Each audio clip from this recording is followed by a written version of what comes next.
कि मेरा नाम चंद्रशेखर आजाद है। ना मैं रुक सकता हूँ, ना मैं बिक सकता हूँ, और ना मैं झुक सकता हूँ। और वो नोट नहीं बना तो चंद्रशेखर आजाद को खरीद ले। और जब तक जीवन है, जब तक जीवन है, तब तक हम मिशनरी रह के संघर्ष करेंगे। और कोई इच्छा होती तो मंत्री पद इस बार भी हमारे दरवाजे के आसपास ही घूम रहा था कि ले लो ले लो ले लो। हम मंत्री पद के लिए नहीं, अपने लोगों को पैरों पर खड़ा करने, उनकी समस्याओं का हल करने के लिए लड़ रहे हैं। और ऐसे एक पद नहीं, ऐसे हजारों मंत्री पद जूते की नोक पे, जहाँ समाज के सम्मान को जो है गिरवी रखना पड़े। हम मेहनत करेंगे। हम मंत्री पद मांगने वाले थोड़े हैं, मंत्री पद देने वाले लोग बोलेंगे। हम लोग खूब मेहनत करेंगे। हम इतने मंत्री पद, इतने जो है नए विभाग सृजित कर देंगे कि हमारे सब लोग मंत्री हो जाएंगे। हम मेहनत करेंगे, अपनी मेहनत पे भरोसा रखेंगे, और अपने पुराने साथियों को नहीं भूलेंगे। उनके मान सम्मान का, उनके अधिकारों का, उनका ख्याल रखना। और नौजवानों को कहना चाहता हूँ, कोई सरकार दे रही है रोजगार नौजवानों को, तो ये नौजवान कहाँ जाएंगे पढ़े लिखे? तो इनके लिए भी हमने बहुत शालीनता से, बहुत समय लगा के, पूर्ण रूप से जो है उसका पूरा मैनिफेस्टो तैयार कर लिया है। और हम लोग मेहनत करेंगे, आप लोग सहयोग करना। अवसर पैदा होंगे तो कोई भी नौजवान खाली हाथ नहीं रहेगा, किसी भी नौजवान का हाथ खाली नहीं रहेगा। हर घर तक रोजगार पहुंचाने का काम हम लोग करेंगे। ऐसी एजुकेशन पॉलिसी लेके आएंगे, ये नई शिक्षा पॉलिसी नहीं, ऐसी एजुकेशन पॉलिसी लेके आएंगे कि अमीर और गरीब की संतानें एक स्कूल में बैठ के पढ़ेंगी और बराबर की शिक्षा हासिल करेंगी, किसी की जेब कटाएंगे। और ऐसी हेल्थ पॉलिसी लेके आएंगे कि चाहे गरीब के इलाज करोड़ों रुपए का हो, उसकी जेब नहीं कटेगी, वो करोड़ों का रुपए का इलाज का खर्चा सरकार उठाएगी। और सबको समान जो है चिकित्सा पॉलिसी लागू होगी। हम सब चीजों पे काम कर रहे हैं। आज जो मैं कहता हूँ आप देख लेना, 6 महीने बाद दिखा दूंगा, बड़ी बड़ी पार्टियों के नेता मंच से इस बात को बोलने लग जाएंगे कि हम ये करेंगे, हम ये करेंगे। अब करना होता तो आप पे सरकार क्यों नहीं करती? आपको करना ही नहीं, आप तो कॉपी करने में लगे। नकल कब तक करोगे? नकल के लिए भी अकल चाहिए। अकल कहाँ से लाओगे? अकल अकल तो दिल्ली में बैठे लोगों को लगता है कि आलू पेड़ के ऊपर उगते हैं, और ढूंढते हैं कि आम कहाँ लगते हैं, जड़ में दिखते ही नहीं आम। अब बताओ, आम पे दिखेंगे? आम तो ऊपर लगते हैं पेड़ के। तो इस तरह की नेतागिरी से काम नहीं चलेगा। आप भी इस तरह की नेतागिरी मत करो। जमीन पर जाकर, गांव में जाकर, लोगों के बीच जाकर उनकी समस्या सुना करो, उनके बीच बैठा करो, उनको अपनी पॉलिसी बताया करें कि अगर हमें मौका मिलेगा तो हम ये करेंगे। और अगर आप चाहते हो ये लागू हो तो फिर आप हमारे साथ खड़े होकर ताकत, और एक दूसरे से प्रेम भाईचारा बना के रखें। भेड़ बकरियों की तरह आपस में ना लड़े। लड़ता वो है जो कमजोर होता है। कभी ताकतवर आदमी अपनी शक्ति का प्रदर्शन नहीं करता। जिस दिन हमने शक्ति का प्रदर्शन करा, कभी कभी करते हैं जैसे अभी हमने दिल्ली में किया था नहीं किया था, देख के अच्छा लगा था नहीं लगा था? बताओ। जैसे हमने जब आंदोलन हुआ था जमा मस्जिद पे, एनआरसी का जब किया था, अच्छा लगा था नहीं लगा था? जब दिल्ली में गुरु घर टूट गया, जब आंदोलन किया था, आपने देखा अच्छा लगा था नहीं लगा था? जब 2 अप्रैल का आंदोलन हुआ, अच्छा लगा था नहीं लगा था? तो जब शक्ति का प्रदर्शन करने की बारी आए तो प्रदर्शन ऐसा होना चाहिए कि सरकार की नींव हिल जाए। आपस में क्या शक्ति का प्रदर्शन करते हैं? एक शब्द है बुद्धिज्म में, मैत्री। इस मैत्री के वर्ड को हर व्यक्ति को समझना चाहिए।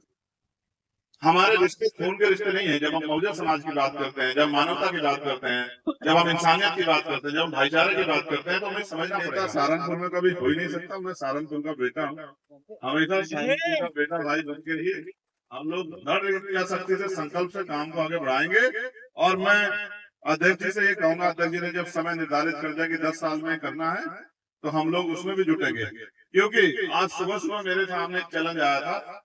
मैं आपको चैलेंज तो नहीं बताता, लेकिन चैलेंज भेजने वाले को मैं ये उसकी चुनौती में स्वीकार करता हूँ। और मैं उनको उसको ये कहना चाहता हूँ, समझ के सोशल मीडिया का जमाना चली जाएगी, नहीं जहाँ भेज सहारनपुर की ऐतिहासिक जमीन, अगर मैं इतिहास के तौर पर देखूं तो ये हमारी जननी है, ये हमारी पहचान। सहारनपुर में भी ये छात्रावास, ये वो जगह है जिसने भीम आर्मी को बहुत ताकत दी थी।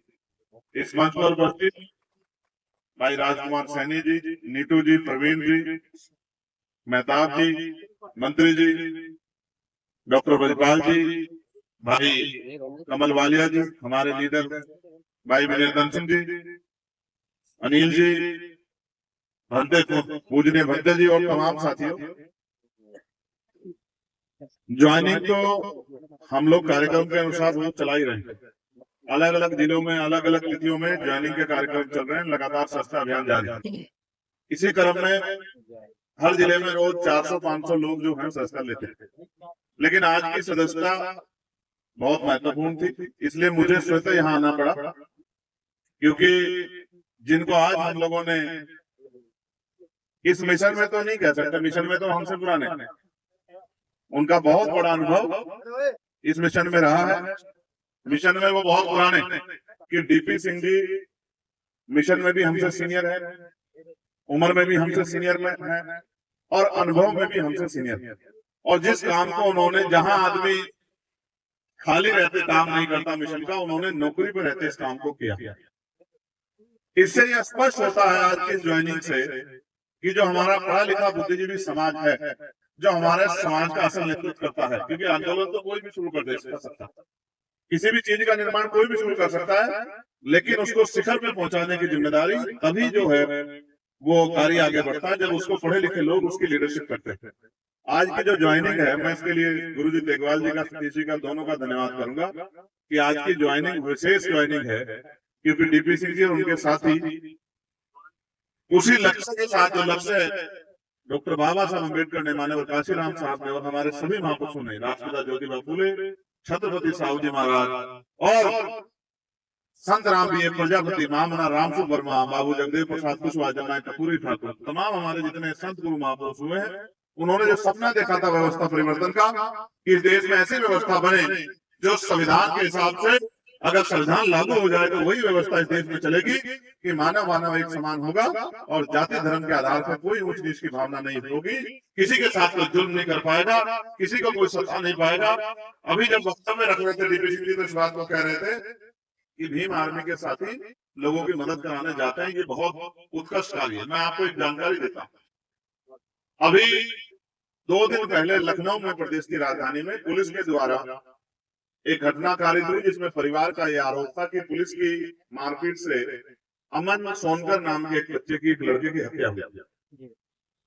पर परिवार ये मांग कर रहा था कि भाई मुकदमा दर्ज किया जाए, कार्रवाई की जाए, और इसके लिए वो सड़कों पे भी आ गया।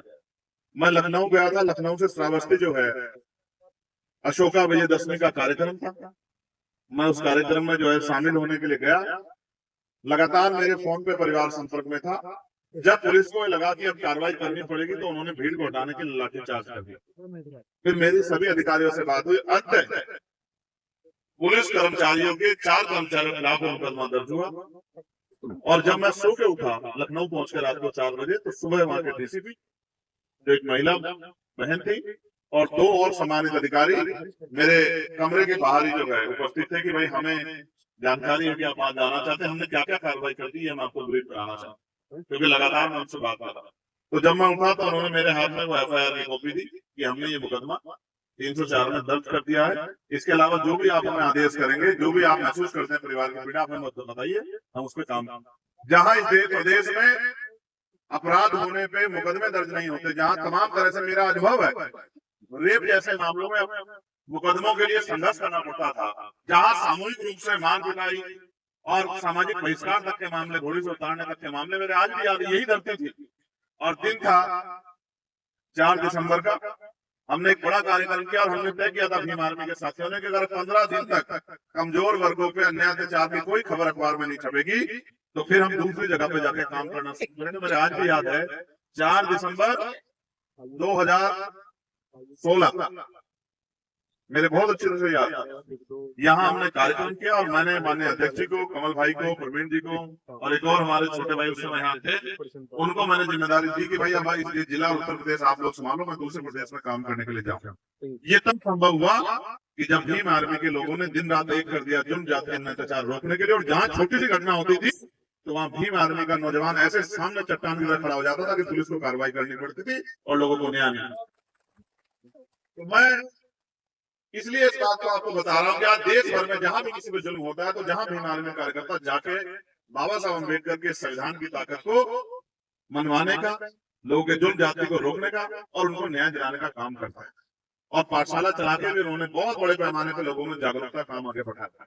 तो आज मैं उसी मिट्टी, उसी धरती पे हूँ, उसी जगह हूँ, और मैं यहाँ से भीम आर्मी के अपने पुराने साथियों का भी धन्यवाद करता हूँ जिन्होंने लगातार संघर्ष करके इस मूवमेंट को आगे बढ़ाने का काम किया। सम्मान की भावना से इस मूवमेंट को आगे बढ़ाने का काम करेंगे। और मैं पुराने साथियों से कहूंगा कि नए जुड़े हुए साथियों का सम्मान का ख्याल रखते हुए और उनके साथ खड़े कंधे से कंधा मिला के मूवमेंट को आगे बढ़ाने का काम। मैं छात्रावास के साथियों का भी धन्यवाद करता हूँ, क्योंकि हमेशा उनकी मदद मुझे मिलती रही और मैं उनको विश्वास दिलाता हूँ। आज मैं कुछ ज्यादा नहीं बोलता, क्योंकि जब मैं कुछ बोलता हूँ तो उसको, और भारतीय राजनीति इतनी कमजोर हो गई है अब कि शाम तक उसको दूसरी पार्टी के लोग कॉपी करने लगे। तो मैं आज बोलने की बजाय कुछ करके दिखाऊंगा जो लोग उसको कॉपी ना कर पाए और बाद में कहें कि भाई ये काम तो आजाद समाज पार्टी भीम आर्मी के साथियों ने शुरू किया था। और देखा है, वरना मैंने देखा जितना जमीन पे जाके काम हम लोगों ने किया, पहले हम लोगों के दुख सुख में जाते थे और सारी पार्टियों के लोग जाने लगे। पहले हम लोगों के लिए आंदोलन करते थे और सारी पार्टियों के लोग आंदोलन करने लगे। पहले हम लोग जो है जिस तरह से हम लोग तो क्योंकि उस समस्याओं में आर्थिक रूप से कमजोर समाज में जन्मे हैं, तो हमारे लिए तो नेचुरल है। मगर मैंने बड़े बड़े नेता भी देखे गरीबों के यहाँ बैठ के खाना खाते हुए, पानी पीते, उनकी बातें करते, तमाम तरह की चीजें उनके साथ गेट टुगेदर करते। तो मुझे ऐसा लगता है कि वो हमारे सोशल मीडिया से सीख रहे हैं। और आप चिंता मत कीजिए, हम सबको अपने जैसा ही बना देंगे, ईमानदार भी, समर्पित भी और कार्य करने वाला। और मैं सहारनपुर के साथियों को विश्वास के साथ ये कहता हूँ, अब आपको कुछ कर दिखाने का समय आ गया। सहारनपुर के साथियों को और हमारे सहारनपुर के वरिष्ठ साथी भी यहाँ बैठे हैं, मैं उनसे भी कहता हूँ कि अब उनको कब कुछ कर दिखाने का समय आ गया है। एमपी का बजट तो बहुत छोटा सा है, जिला पंचायत अध्यक्ष का बजट बहुत बड़ा है। अगर ईमानदारी से काम किया जाए तो पूरा जिला जो है खुशहाल हो सकता है। गली गली चौराहे चलाने का काम होता है, चाहे शमशान हो, कब्रिस्तान हो या कुछ भी ऐसी परेशानी हो जहाँ से आम जनता का हित प्रभावित होता है, चाहे उसके रास्ते हो, चाहे नलकों की समस्या हो, चाहे बिजली की समस्या हो, चाहे और कोई समस्या हो, चाहे स्कूल की, कॉलेज की, यूनिवर्सिटी की, हर तरह की समस्या का हल जो है हम लोग कर सकते हैं अगर हम अपनी ताकत को मजबूत कर लें। इसलिए मैं आपसे कहूंगा, लक्ष्य बना के काम करें और लगातार काम को जो है करते रहें। और जो सक्रिय साथी हैं उनको जिम्मेदारी के पदों पर बिठाकर उनको जिम्मेदारी देकर काम को आगे बढ़ाते रहें। कि अगर आप मन से किसी को भाई मानते हैं तो उसकी सारी गलतियां माफ कर सकते हैं और फिर एकजुट हो सकते हैं। और अगर आपके अंदर सिर्फ दिखावे का भाईचारा है तो आप एक दूसरे की शकल भी थोड़ी देर में नहीं देखते, फिर मुंह दिखाई तो मेरे जैसे लोगों के सामने हो जाएगा। इसलिए कहता हूँ कि पढ़ा करो। मैं नौजवान साथियों से कहूंगा जो नीला पट्टा पहन के घूम रहे हैं, अध्ययन करो, महापुरुषों को पढ़ा करो। महापुरुषों का मिशन चलाना अपनी मर्जी से नहीं चल सकता है, उन्हीं के जिस तरह उन्होंने चला इस तरह चल सकता है। अगर सब मिशन तो महापुरुषों का चलाएंगे अपनी मर्जी से, कैसे चल जाएगा? भाई आपने जनरेटर देखा है? पहले जनरेटर जो होते थे उनमें हत्ती लगानी पड़ती थी। ऐसा थोड़ा है कि उसको तेज से कह दो कि चल जाए, हत्ती लगानी पड़ेगी भाई। बिना बिजली के आप चाहो कि पानी की मोटर चल जाए, कैसे चलेगी भाई? बिजली नहीं दोगे तो जनरेटर करंट देना पड़ेगा, करंट तो देना पड़ेगा ना। ये ऐसा थोड़ा कि चलो जोर से कह दो चल जाए पानी, ऐसे थोड़ा चल जाए, ऐसा नहीं होता है। समझे नहीं समझे? मेरे समझाने का आशय आपको ये है, विद्वान लोग इस मंच पे हैं कि छोटी छोटी बातों को प्रेस्टीज इशू बना के आपस में विवाद की स्थिति में जाने से अच्छा है एक कदम पीछे हटके अपने भाई को आगे करके और आगे बढ़ते रहना, यही समझदारी है।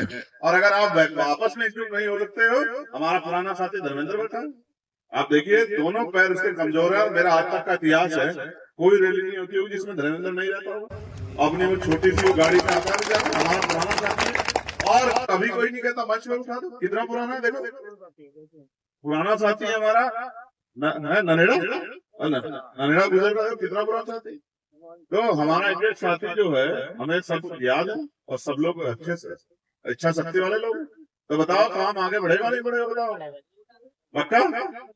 देख लो भाई, सोच लो और ये सदस्यता अभियान चला कर, ठीक है, और लगातार टच में रहा कर, एक दूसरे को जिसको जोड़ दिया उससे पूछा करो भाई अब आप क्या कर रहे हैं, अब आप और लोगों को जोड़ो, आपके यहाँ कोई समस्या से हम बताओ, चल के उसको समाधान के लड़ेंगे। और ये जो फिरका प्रस्ताव मजबूत हो रही है, जैसा अभी यहाँ प्रयास किया गया माहौल बिगाड़ने का और फिर उस पर कार्रवाई करने का, इनका मुकाबला भी आपको नीले पट्टे वालों को डट के करना है। किसी भी कमजोर को ये महसूस ना हो कि उनकी आवाज उठाने वाले के कोई यहाँ नहीं। ये बात सहारनपुर में आप याद रखें, ठीक है। और बाकी सब चीजों के लिए हम लोग नहीं, हमारे नेता सब लोग बैठे, ठीक है। तो आप सब लोगों ने मुझे सुना, इतना प्यार दिया, इतना सहयोग दिया